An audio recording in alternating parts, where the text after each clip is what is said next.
Assalamualaikum warahmatullahi ta'ala wabarakatuh. Al-Fatihah. A'udzubillahi minasyaitonir rajim.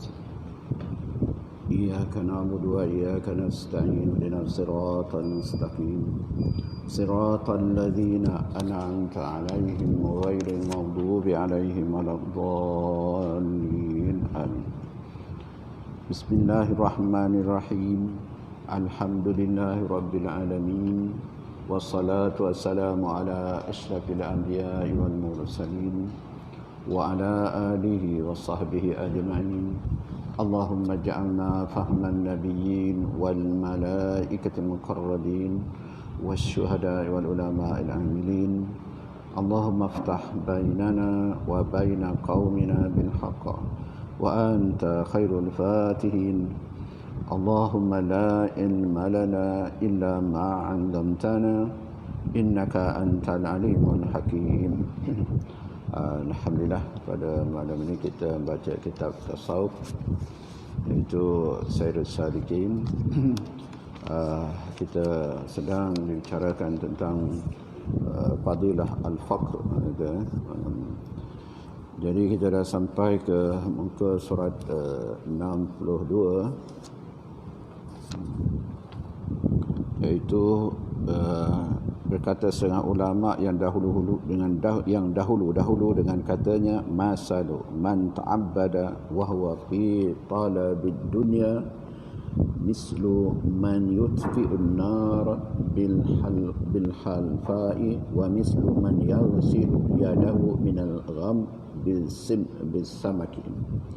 Artinya, bermula seumpama orang yang berbuat ibadah padahal iaitu menuntut akan harta itu, iaitu orang yang berkehendak memadamkan api dengan rumput yang kering. Dan lagi umpama orang yang berkehendak membasuh akan tangannya daripada kena lemak ikan dengan membasuh menggunakan ikan pula. Jadi ini kata-kata para ulama terhadap orang yang membuat ibadah, melakukan ketaatan, amal saleh, tujuan untuk nak mendapat dunia. Mungkinlah nak mendapat kesenangan, nak mendapat wang, ringgit dan apa semua orang kan. Tak tahulah, ada golongan misal kata dia pergi masjid kerana nak makan. Ada saya viralkan di Indonesia, sebuah masjid itu dia menyediakan makan minum, dari sesiapa sahaja yang nak datang makanlah, dan konsep dia masjid, duit masjid kena minus. Bukan nak tambah lagi, dia tu kena minus. Sebab apa? Orang yang bersedekah tu nak cepat dapat pahala. Kalau disimpan dia tu, lambat dia nak dapat pahala tu. Bila dia nak belanjakan duit aku tu. Jadi tu, tapi memanglah susah nak nak laksanakan, nak praktikalkan benda tu kan. Duit banyak-banyak di masjid dia tu kena minuskan. Makna kena belanjakan semua. Apa yang dia buat dia tu bahkan bertambah-tambah. Orang bagi macam-macam wang, ringgit dan apa, beras apa semua kan. Dia boleh buat projek macam tu dah. Kalau di Malaysia ni dia ada sebuah masjid di Pahang buat macam tu. Pagi-pagi kuliah subuh apa semua, ada sarapan apa semua, makan apa semua. Jadi itu dilakukan di sana lah. Jadi tapi kalaulah masa dia orang dah sediakan makan, datanglah sembahyang, tujuan kata nak makan. Kalau sembahyang kat rumah tak dapat makan, sembahyang kat sana dapat makan, sediakan apa. Tapi kalau tujuan dia itu, maka para ulama mengatakan seumpama dia memadamkan api dengan rumput kering, tak akan padam kan. Itu juga dia kata membasuh tangan yang kena lemak ikan dengan basuh dengan ikan. Mana nak bersih kan? Maknanya tak bersih lah amal ibadah dia tu ya. Sebab amal ibadah kita ni nak diterima oleh Allah, akhirnya hendaknya ada ikhlas ya. Ikhlas kerana Allah Subhanahu Wa Taala itu. Okay. Dan kata Abu Sulaiman Ad-Darani rahimahullahu taala, tanaffasa fakir duna syahwatin la yaqdiru 'alaiha afdal min ibadati ghani alf amin. Artinya bernapas orang yang fakir, yang tidak dapat akan sesuatu yang diingininya, ia akan dia yang tiada kuasa ia atas mendatangkan akan dia itu lebih afdal daripada ibadah orang kaya 1000 tahun ya. Maknanya hidup ya, orang yang fakir ya. Dia nak macam-macam tapi tak dapat ya. Keadaan dia itu lebih baik dia tu daripada orang kaya yang ya, beribadah dia tu 1000 tahun ya. Ya, orang kaya ni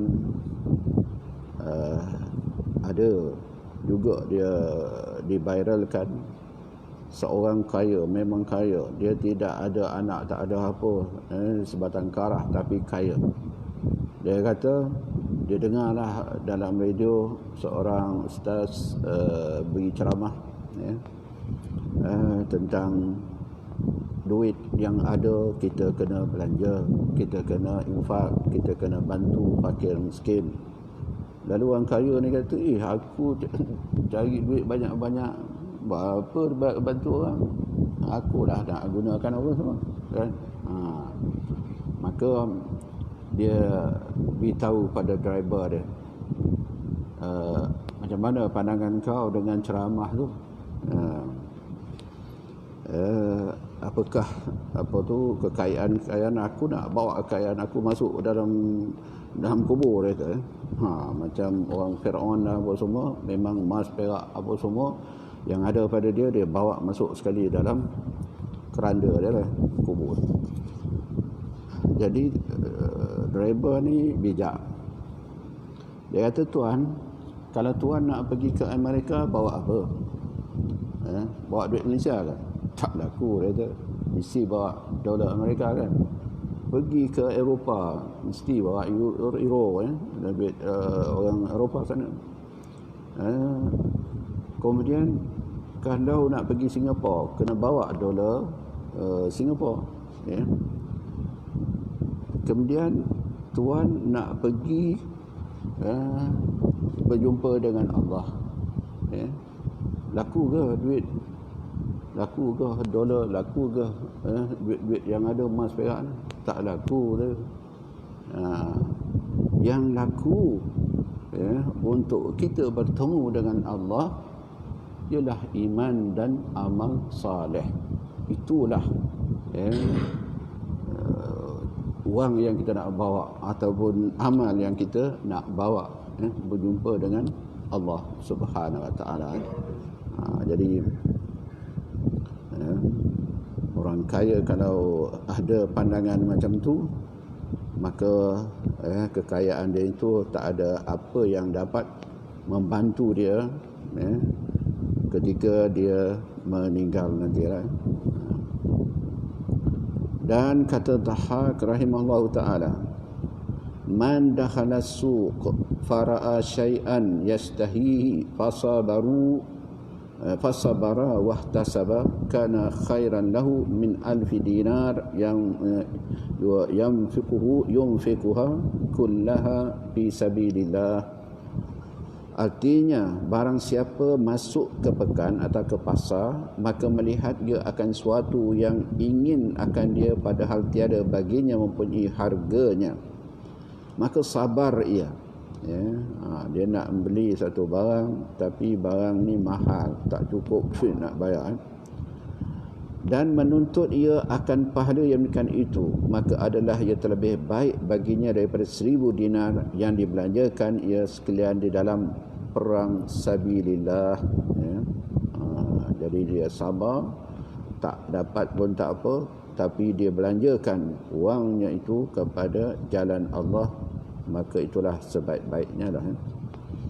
Dan kata Imam Al-Ghazali rahimallahu ta'ala, wa qala rajulun li Bishr ibn al-Haris rahimallahu ta'ala, ud'ullah li faqad adrabi al-iyal, wa qala idza qala laka iyaluka laysa indana daqiq wala khubz fad'ullah ta'ala fi dhalika al-waqt fa inna du'aaka afdal min du'ai.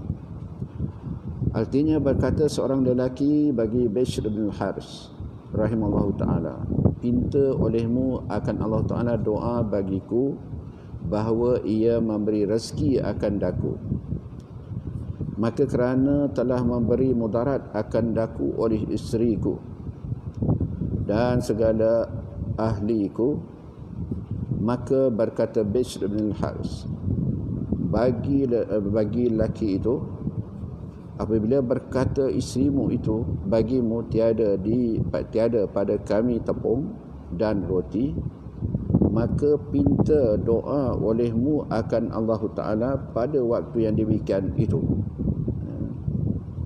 Maka bahawasanya doamu pada ketika itu afdal daripada doaku. Dia rumah dah tak ada, nak makan apa, roti tak ada, tepung tak ada, dia minta suruh orang doa dia. Tapi Bishr bin al-Haris ini kata, patut kamu dah, ketika tak ada apa semua, tepung ke apa semua, kamulah yang doa, maka itulah yang lebih afdal. Dan kata Sayyiduna Abu Darda radhiyallahu anhu, ma ahabba annali hanutan ala babil masjid la tukhti'ni fihi salah wa zakara wa arbah kullu yawm 40 dinar wa atasaddaqa biha fi sabilillah. Qila wa ma takrahu, qala su'ul hisab. Artinya tiada aku kasih, Abu Darda mengatakan, tiada aku kasih bahawa bagiku di kedai, dukan dia, bahawa artinya bahawa aku kasih bahawa bagiku kedai, dukan dekat pintu masjid. Maknanya kedai itu dekat dengan masjid, dan tiada menyalahi akan daku di dalamnya satu sembahyang berjamaah. Maknanya apabila kedai dekat dengan masjid, insya-Allah sembahyang jamaah tidak akan dia luputi. Setiap salat Jumaat dia boleh melaksanakan salat, di samping dia berniaga. Dan tiada aku meninggalkan zikir, begitu juga sembahyang berjamaah, zikir, dan aku dapat laba, dan dia dapat keuntungan pada tiap-tiap hari 40 dinar. Dan aku memberi sedekah dengan dia di dalam jalan yang menghimpunkan kepada Allah Ta'ala, atau ku dapat belanjakan di dalam perang sabilillah. Maka kata orang baginya, dan apa yang kau benci? Maka berkata ia, jahat hisab orang yang kaya itu di dalam hari kiamat. Maknanya buruk kira amal bagi orang yang kaya dia tu di dalam hari kiamat. Jadi dengan sebab itu dia kaya, ada kedai, biarlah kedai ini dekat dengan masjid supaya dia dapat melaksanakan salat berjamaah, betul berzikir, berdoa dan apa semua, dan dia dapat di samping itu dapat untung daripada perniagaan, maka dibelanjakan kepada jalan Allah Subhanahu Wa Taala. Jadi orang tanya kepada dia, macam apa yang kamu buat macam ni? Sebab dia kata, aku takut, aku benci, di sana nanti di akhirat buruk hisab orang yang kaya itu. Maknanya orang kaya di dunia senanglah, tapi di akhirat kalaulah tidak melaksanakan kekayaan dia itu mengikut apa yang dikehendaki oleh Allah, maka buruklah dia kata hisabnya, kira-kira amalnya di akhirat nanti. Maka berkata Al-Ghazali rahimahullahu ta'ala, waliza qala Sufyan Sauri rahimahullahu ta'ala, ikhtar al-fuqara salasatu asya wa takhrul aghniya salasatu asya. Ikhtar al-fuqara rahatun nafs wa faragul qalb wa hiffatul hisab, wa ikhtarul aghniya ta'ibun nafs wa syughulul qalb wa shiddatul hisab. Artinya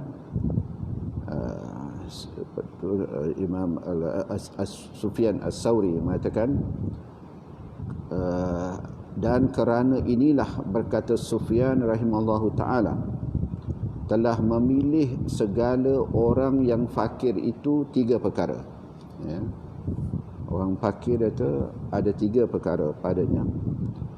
Pertama, memilih segala orang yang kaya itu akan tiga perkara juga. Orang fakir tiga, orang kaya pun ada tiga. Dan adalah memilih segala orang yang fakir itu akan senang diri mereka itu, dan selesai hati mereka itu di dalam berbuat ibadah akan Allah Ta'ala, dan ringan hisab mereka itu di dalam hari kiamat. Orang susah, orang miskin, orang fakir, dia kata mereka senang, dia kata makna tak susah lah nak fikir harta kekayaan apa semua, sebab tak ada duit, tak ada harta, nak fikir apa. Jadi dia berehat, dia kata. Kemudian dia senang ataupun selesai hatinya, maknanya khusyuk hatinya dalam berbuat ibadah akan Allah Ta'ala. Jadi diri dia senang, hati dia pun bebas, tidak ada ikatan dengan wang ringgit, hutang piutang dan apa semua, dan dia melakukan ibadah kepada Allah dengan ikhlaslah. Kemudian ringan hisab, ringan kiraan amalnya di hari kiamat. Orang fakir miskin dia tu mudah, ringan, kiraan amal ibadah di akhirat nantilah. Sebab memang tak ada apa nak dipersoalkan. Itu dia katakan orang miskin. Dan memilih orang kaya itu akan susah dirinya. Ada macam masalah susah dalam bisnes dia, kadang-kala untung, kadang-kala rugi. Bila datang COVID-19 ni pun tak ada bisnes, jadi susah dia. Dan masyghul hatinya mereka itu dengan harta mereka itu, hati sentiasa fikir tentang harta kekayaan dia. Kemudian yang ketiga, ini kata sangat berat hisab mereka itu di dalam hari kiamat. Berat, susah kiraan hisab amal dia di hari kiamat nanti ni. Dan lagi kata Imam Al-Ghazali rahimahullahu ta'ala, pada zaman para sahabat radhiyallahu anhum ada juga yang kaya raya kan. Tak silap anak buah daripada Sayyidah Aisyah, dikatakan kamu masuk syurga dengan merangkak, kata. Jadi dia kaya, banyak harta dan apa semua kan. Maka dia susah hati. Jadi dia kata, kafilah aku yang datang dari Mesir ni, semua yang ada di dalam kafilah itu, keuntungan berniaga di Mesir, aku serahkan kepada Allah dan Rasul. Ya. Jadi dikatakan baru laju kau masuk syurga. Jadi itu bentuk kekayaan yang dia gunakan untuk jalan Allah Subhanahu Wa Taala. Sayyidina Abu Bakar pun apabila adanya seruan jihad fi sabilillah, semua harta dia diserahkan kepada Rasul. Kemudian Rasul bertanya, apa yang kau tinggalkan, orang-orang yang di bawah jagaan kamu? Maka Abu Bakar kata, Allah dan Rasulnya lebih mengetahui. Jadi itu jawapan dia kan. Tak boleh nak kata apa lagi lah. Jadi itu sikap para sahabat Rasulullah SAW yang punya kaya raya, tetapi mereka dapat menguruskan kekayaannya dengan mengikut apa yang dikehendaki oleh Allah dan Rasulnya. Kemudian bermula pahala segala ibadah orang yang fakir itu terlebih banyak dan terlebih besar daripada pahala ibadah orang yang kaya.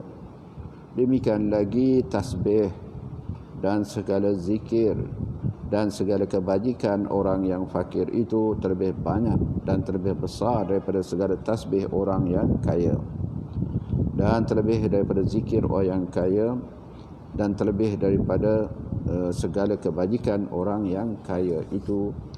Dan adalah dalil yang menunjukkan demikian itu hadis Nabi sallallahu alaihi wasallam yang diriwayatkan oleh Zaid bin Aslam daripada Sayyidina Anas bin Malik radhiyallahu anhu, bahwasanya ia berkata, ba'asal fuqara rasulan ila Rasulillah sallallahu alaihi wasallam faqala inni rasulul fuqara ilaika faqala marhaban wa biman ji'ta min indahum qauman qalu ya Rasulullah innal aghniya zahabu bil khair yahujjuna wala naqdiru alaihi wa yu'ammiruna wala naqdiru alaihi idza maridu ba'asu bi fadli amwalihim zakhirah lahum faqala an-nabi sallallahu alaihi wasallam balagha anil fuqara anna liman sabara wa ihtasaba minkum salasatu hisal laysat lil aghniya.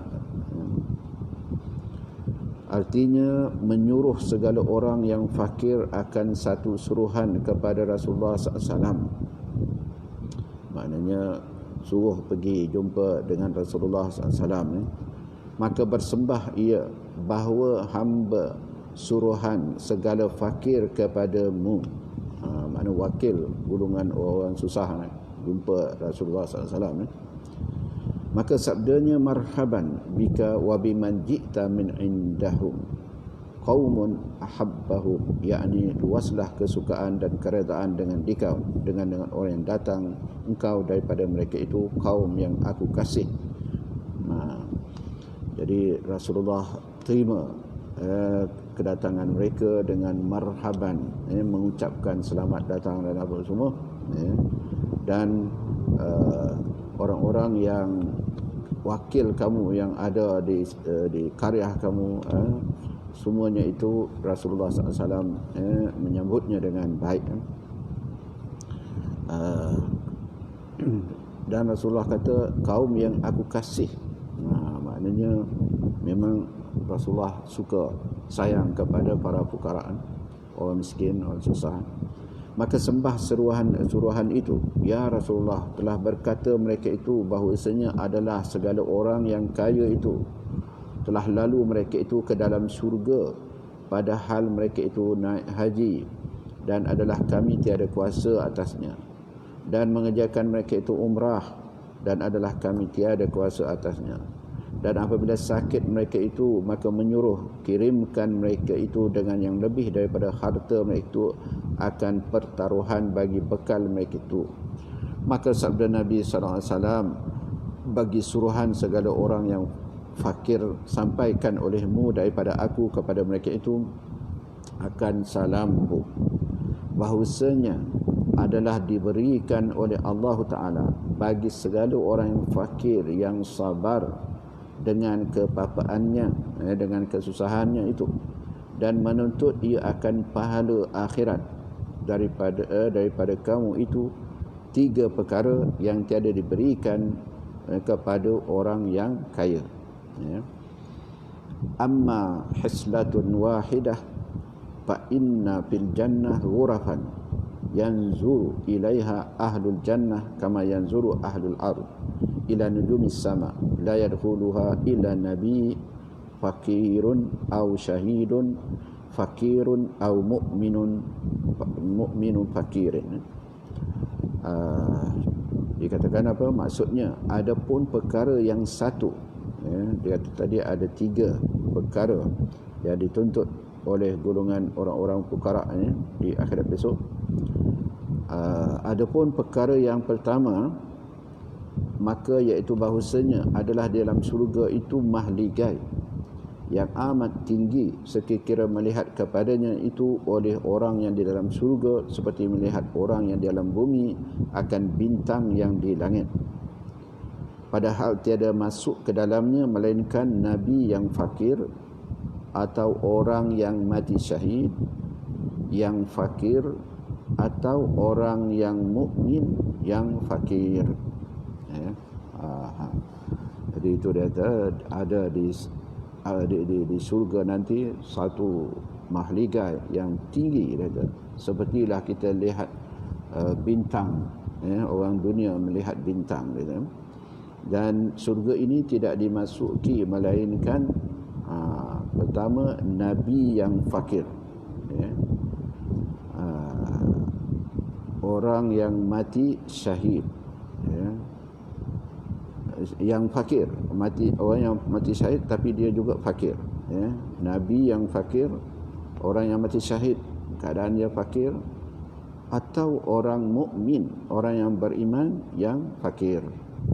Jadi itu tempat mereka, tapi dengan syarat iaitu mestilah orang ini sabar dalam kesusahan kepayahan hidupnya itu.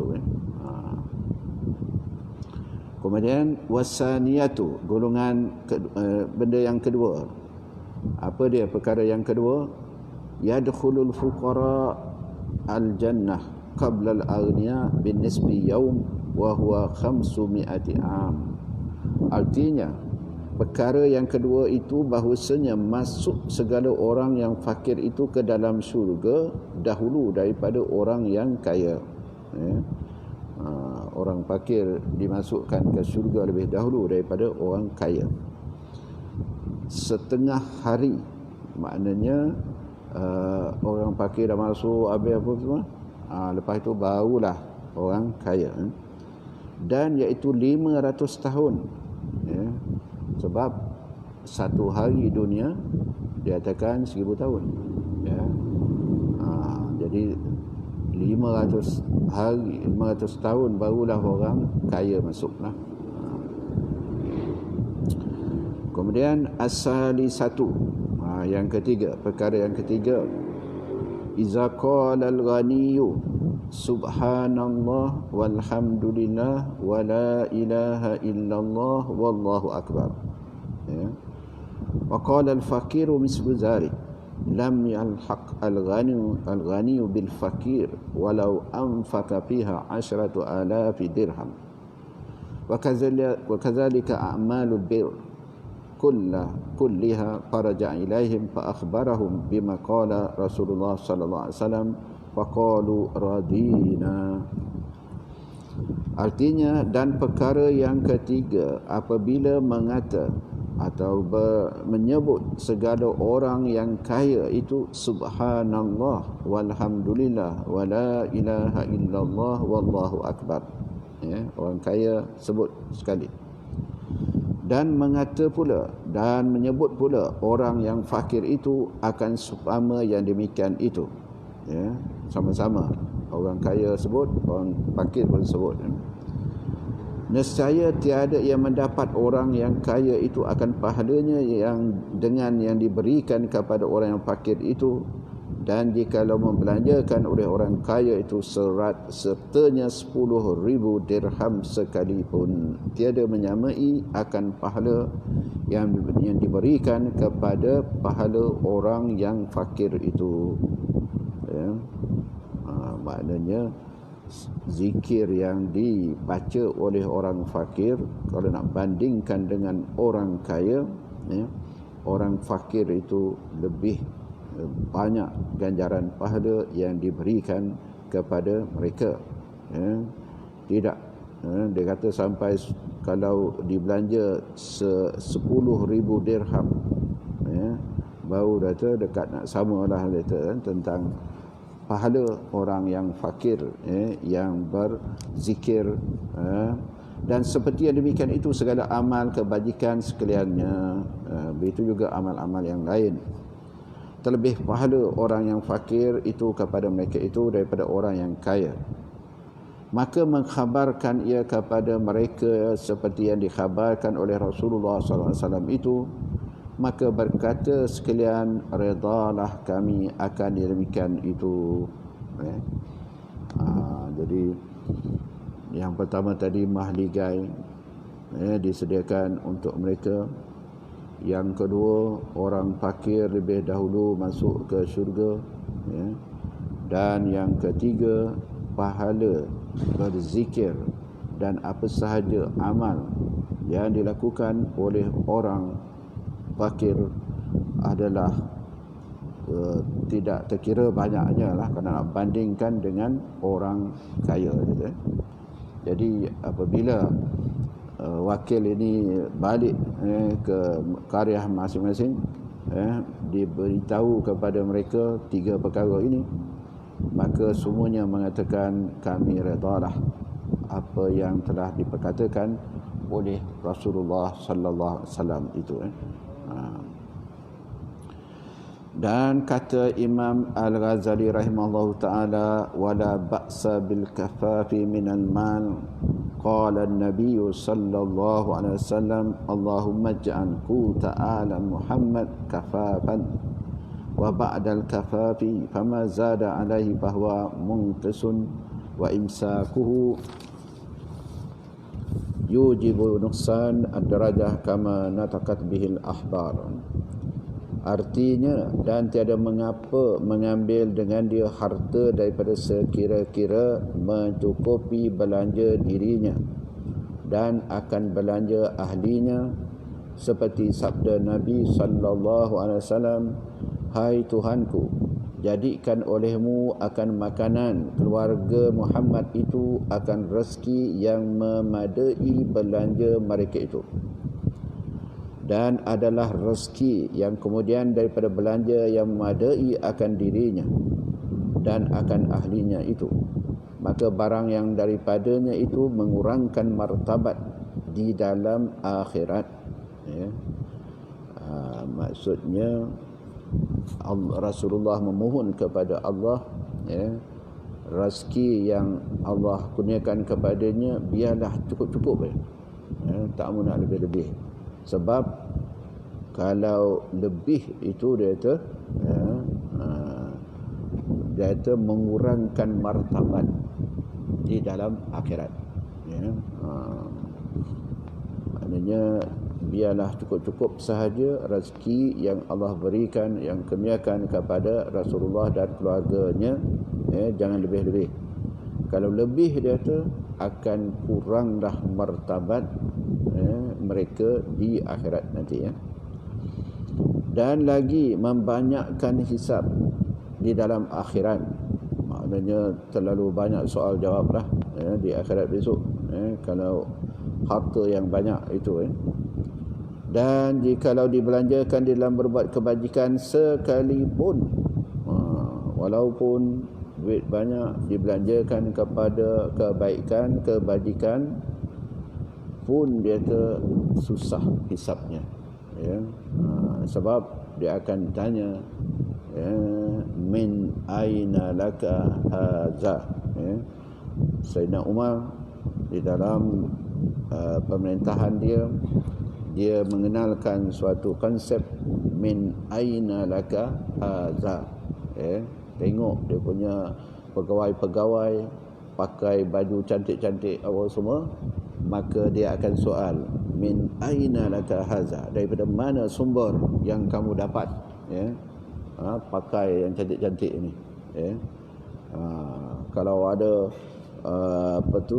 banyak kekayaannya pun, dia kata akan tanya, min aina laka haza, daripada mana sumber kekayaan yang kamu dapat ini. Itu konsep yang diperjelaskan oleh Sayyidina Umar di dalam pemerintahan dia. Min aina laka hadza, daripada mana semuanya ini, dan terlebih lagi orang yang memegang akan harta yang berlebih daripada belanja yang madai akan dirinya dan ahlinya itu mewajibkan kurang darjat di dalam syurga. Daripada martabat syurga, terlebih lagi saat berat hisapnya di dalam akhirat, susah kiraan amal dia di akhirat besok. Seperti menuturkan demikian itu oleh beberapa hadis Nabi yang tersebut dahulu dan lainnya, wallahu a'lam, jadi itu kelebihan golongan orang-orang yang cukup sahaja data rezeki apa yang Allah berikan kepada dia. Tapi walaupun kita dalam kehidupan dunia ni memang takkan harta, kekayaan dan apa semua. Jadi bagaimana kita nak menguruskan kekayaan itu yang penting. Kalau tak ada banyak harta, tak perlu nak banyak fikir, betul. Tapi kalau dah banyak harta, agaknya dia nak menguruskan harta dia tu. Tapi biasa orang banyak-banyak duit ni apa, dia tak kira lah. Yang penting duit bertambah setiap hari apa semua kan. Dia tak penting nak kira besok hari akhirat apa-apa kan. Jadi itulah keadaannya. Itu terpulanglah pada masing-masing mengikut kepahaman itu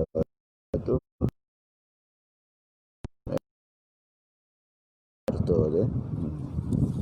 Jadi insya-Allah kita berhenti sekali itu pasal yang akan datang, fi bayan adab al-fakir bi fakrihi, iaitu pasal pada menentukan adab orang yang fakir di dalam kepapaannya. Bagaimana adab orang yang susah, orang payahnya. Okey.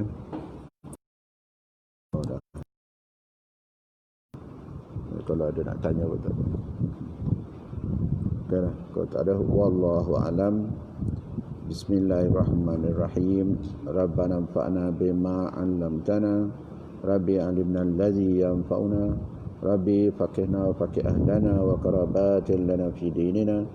Ma'ahli kulli unsa wa zakar rabbi wa fiqna wa fiqum bima tartadi qawlan wa fi'lan karama wa rizqan kulla halalan da'ima. Al-akhilla atya ulama nahza bil khairi wa nuqa kulla syar.